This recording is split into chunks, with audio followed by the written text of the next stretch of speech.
എറണാകുളം ജില്ലയിലെ ഇടപ്പള്ളിക്കടുത്ത് വരാപ്പുഴ ഗ്രാമപഞ്ചായത്തിലെ ഉൾനാടൻ പ്രദേശമാണ് കടമക്കുടി. ഈ കാണുന്ന ഭാഗമെല്ലാം കടമക്കുടിയുടെ ചെറിയൊരു ഭാഗമാണ് കേട്ടോ. കേരളത്തിൻ്റെ തനി സൗന്ദര്യത്തിന് ഒട്ടും മാറ്റു കുറയ്ക്കാതെ തന്നെ നമ്മുടെ നയന നേത്രങ്ങൾക്ക് ഒരുപാട് അവസ്മരണീയ കാഴ്ചകൾ തരുന്നുണ്ട് കടമക്കുടി. കടമക്കുടിയെക്കുറിച്ച് പറയുകയാണെങ്കിൽ കടമക്കുടിയിൽ വർഷത്തിൽ 2 തരം കൃഷികൾ ചെയ്യുന്നുണ്ട്. ഒന്ന് മീൻ കൃഷിയും, 2 പൊക്കാളി നെൽകൃഷിയും. ഈ കാണുന്ന പുഴയുടെ 2 ഭാഗത്തെ പൊക്കാളി നെൽകൃഷി നടത്തുന്നതും മീൻ കൃഷി നടത്തുന്ന പാടങ്ങളാണ് കേട്ടോ. ഈ സമയത്ത് മുഴുവനും വെള്ളം കയറ്റിയിട്ടിരിക്കുകയാണ്. ഇപ്പോൾ എന്ന് വെച്ച് കഴിഞ്ഞാൽ മീൻ കൃഷി നടത്തുന്ന സമയമാണ്. അത് കാരണം കൊണ്ട് ഇപ്പോൾ മുഴുവനും വെള്ളമാണ്. ഇത് ജൂൺ സമയങ്ങളിൽ, ജൂലൈ സമയങ്ങളൊക്കെ വന്നു കഴിഞ്ഞാൽ ഈ ഭാഗത്തെല്ലാം പൊക്കാളി നെൽകൃഷി ആയിരിക്കും. നമ്മൾ കണ്ണിന് എത്ര നോക്കിക്കഴിഞ്ഞാലും മതി വരാത്ത കാഴ്ചകളായിരുന്നു. നല്ലൊരു കാറ്റും കൂടി ഉണ്ടെങ്കിൽ അടിപൊളിയായിരുന്നു. ഒരു ചേട്ടൻ തോണിയിൽ വരുന്നുണ്ടായിരുന്നു. ഇത് വെച്ചാൽ ഇവിടെ വരുന്ന സഞ്ചാരികളെ പുള്ളി ഈ കടമക്കുടിയുടെ ഉൾനാടൻ കാഴ്ചകളൊക്കെ കാണിക്കാൻ വേണ്ടി കൊണ്ടുപോകും. ഫീസൊക്കെ വളരെ കുറവാണ് കേട്ടോ. പുള്ളി ഭയങ്കര ഫ്രണ്ട്ലി ആയിരുന്നു. എന്നോട് കുറേ നേരം സംസാരിച്ചു, കടമക്കുടിയുടെ കുറേ വിശേഷങ്ങളൊക്കെ പറഞ്ഞു, എനിക്ക് കുറേ അറിവുകളൊക്കെ പകർന്നു തന്നു. ഈ കാണുന്ന പായലുകളില്ലേ, ഇതൊക്കെ ശരിക്കും പറഞ്ഞാൽ 1930 കാലഘട്ടത്തിൽ നമ്മുടെ കേരളത്തിൽ ഉണ്ടായിരുന്നിട്ടില്ല.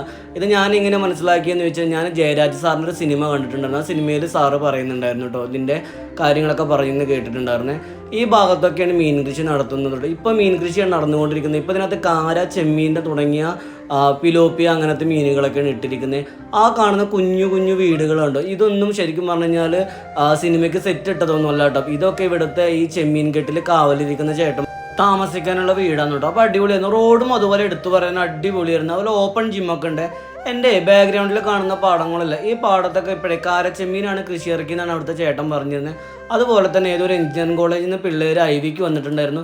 അവർക്ക് കടമക്കുടിയത്തെ വിശേഷങ്ങളും കാര്യങ്ങളൊക്കെ മറ്റേ തോണിയില്ല, ചേട്ടനില്ല, ചേട്ടനൊരു ഗൈഡ് പോലെ എല്ലാവരും കറക്റ്റായി പറഞ്ഞു കൊടുത്തു. അത് പിള്ളേർക്ക് പുതിയൊരു അറിവായിരിക്കുമെന്ന് എനിക്ക് തോന്നി. ഞാനും കുറേ നേരം അതൊക്കെ കേട്ടിരുന്നു കേട്ടോ. അങ്ങനെ ഞാൻ ചെമ്മീൻ പാടത്ത് നിന്ന് ഇറങ്ങിയിട്ടേ ഒന്നിനി വയൽവരമ്പിലൂടെ നടന്നു പോകാമെന്ന് വിചാരിച്ചു. അങ്ങനെ പോയി കഴിഞ്ഞപ്പോഴേ ആ വയൽവരമ്പത്തൊക്കെ മുഴുവനായിട്ടും കുറേ തെങ്ങുകളൊക്കെ ഉണ്ടായിരുന്നു. ആ കാണുന്ന ഒരു കളമാണ് കേട്ടോ. അതൊരു വീട് എന്ന് പറയാൻ പറ്റില്ല, കളമാണ്. അതായത് ഈ നെൽകൃഷി ചെയ്യില്ല, പൊക്കാളി നെൽകൃഷി കഴിഞ്ഞാൽ ആ കിട്ടുന്ന ധാന്യങ്ങളൊക്കെ കൊണ്ടുവന്ന് ശേഖരിച്ച് വെക്കുന്ന സ്ഥലം കേട്ടോ. ഈ കാണുന്നത് ഒരു കടത്താണ്. ഇതിൻ്റെ തൊട്ടപ്പുറത്ത് പീടില എന്ന് പറഞ്ഞൊരു സ്ഥലമുണ്ട്. ആ സ്ഥലത്തോട്ട് ആളുകൾ അങ്ങോട്ട് പോകുന്നതും അവരിങ്ങോട്ട് വരുന്നതൊക്കെ ഈ വഞ്ചിയിലൂടെ കേട്ടോ. അതായത് 2 വഞ്ചികൾ ഒരുമിച്ച് കൂട്ടിക്കെട്ടി അതൊരു മോട്ടറൊക്കെ ഉപയോഗിച്ചിട്ട് അങ്ങനെയാണ് കേട്ടോ ഇവർ ട്രാൻസ്പോർട്ടേഷനൊക്കെ. പണ്ടൊക്കെ ഇതിങ്ങനെ വള്ളത്തിൽ ഇങ്ങനെ തുഴഞ്ഞു പോകുമായിരുന്നു. ഇപ്പോൾ പിന്നെ ടെക്നോളജി വളർന്നു പറഞ്ഞ് മോട്ടറൊക്കെ ഫിറ്റ് ചെയ്തിട്ടാണ്. നല്ല ഭംഗിയുണ്ടായിരുന്നു കാണാൻ. ഈ കാണുന്നില്ല, ചെമ്മീൻ കെട്ടിൽ കുറച്ച് ചേട്ടന്മാർ ജോലി ചെയ്യുന്നുണ്ടായിരുന്നു. അതായത് വേലിയേറ്റ സമയത്ത് ഈ കെട്ടിലോട്ടൊക്കെ കൂടുതൽ വെള്ളം വരും. അപ്പോൾ വെള്ളം കൂടിക്കഴിഞ്ഞാൽ മീൻ കുഞ്ഞുങ്ങളൊക്കെ ചാടിപ്പോവും. അതിന് വേണ്ടിയിട്ട് അങ്ങനെ വെള്ളം കൂടുതൽ വരുമ്പോൾ ഇത് തുറന്ന് കളയാനൊക്കെ വേണ്ടിയിട്ടാണ് കേട്ടോ ഇവർ ചെറിയൊരു ചെക്ക് ഡാം പോലെയൊക്കെ പണിയുന്നത്. അതിനെന്തോ ഒരു പേര് പറഞ്ഞു, അതൊക്കെ കറക്റ്റായി മനസ്സിലാവില്ല. അതും കഴിഞ്ഞ് ഞാൻ എന്തായാലും വന്നില്ല, ഇനി നമുക്ക് ഈ വരമ്പിലൂടെ ഒന്ന് നടന്നു പോയൊക്കെ വിചാരിച്ചു. കുറേ കാലമായിട്ട് ഇതിൽ മണ്ണിട്ട വരമ്പിലൂടെയൊക്കെ നടന്നു പോയിട്ട് അങ്ങനെ നടന്നു പോയിക്കൊണ്ടിരിക്കുമ്പോൾ അവിടെ ഒരു ചേട്ടനെ പരിചയപ്പെട്ടു. ചേട്ടനെ വലയൊക്കെ ഇട്ട് കഴിഞ്ഞിട്ട് ചേട്ടൻ്റെ വല ഒന്ന് ക്ലീൻ ചെയ്യുമായിരുന്നു കേട്ടോ. അപ്പോൾ കുറച്ച് മീൻ കിട്ടിയിട്ടുള്ളൂ എന്ന് പറഞ്ഞു. ഇവരൊക്കെ ഈ കടമക്കുടി കെട്ടിലെ മത്സ്യബന്ധനം നടത്തിയിട്ട് ഉപജീവനമാർഗം കണ്ടെത്തുന്ന സാധാരണക്കാരായ ആളുകളാണ് കേട്ടോ.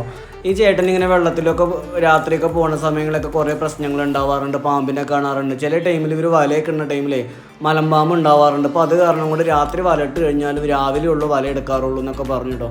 അപ്പോൾ ശരിക്കും പറഞ്ഞാൽ ഇവരിങ്ങനെ മീൻ പിടിക്കാൻ പോകുന്നതൊക്കെ ശരിക്കും ഇവരുടെ ജീവന് വരെ ഭീഷണിയൊക്കെയാണ് കേട്ടോ. എന്തൊക്കെ പറഞ്ഞു കഴിഞ്ഞാലും ഇതുപോലെ പാമ്പുകൾ, ക്ഷുദ്രജീവികളൊക്കെ ഉള്ള സ്ഥലങ്ങളൊക്കെയാണ്. പക്ഷെ എന്നിരുന്നാലും നമുക്ക് കണ്ണിന് കുളിർമയേകുന്ന ഒരുപാട് കാഴ്ചകൾ കടമക്കുടി സമ്മാനിക്കുന്നുണ്ടായിരുന്നു കേട്ടോ. ശരിക്കും നോക്കിയൊക്കെ ആകാശത്തെ ഒരു ചുവന്ന പൊട്ടിനെ പോലെ മാത്രം സൂര്യൻ കേട്ടോ. ക്ലൗഡി ആയതുകൊണ്ടാണ് ഇത്ര ഭംഗികൾ. അല്ലെങ്കിൽ ശരിക്കും പറഞ്ഞാൽ നല്ല സൺസെറ്റൊക്കെ നമുക്ക് എൻജോയ് ചെയ്യാനൊക്കെ വേണ്ടിയിട്ട് പറ്റാവുന്ന നല്ലൊരു സ്ഥലമാണ് കേട്ടോ കടമക്കുടി. കടമക്കുടിയെക്കുറിച്ചിട്ട് എത്ര പറഞ്ഞു കഴിഞ്ഞാലും എനിക്ക് മതിയാവുന്നൊന്നും ഉണ്ടായിരുന്നില്ല.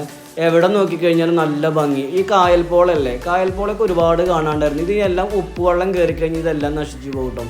ആ ഉപ്പുവെള്ളം ഇല്ലാത്ത ടൈമിൽ മാത്രമേ ഉള്ളൂ ഇത്ര നേരം പൂവൊക്കെ ഇട്ടിങ്ങനെ വിരിഞ്ഞൊക്കെ.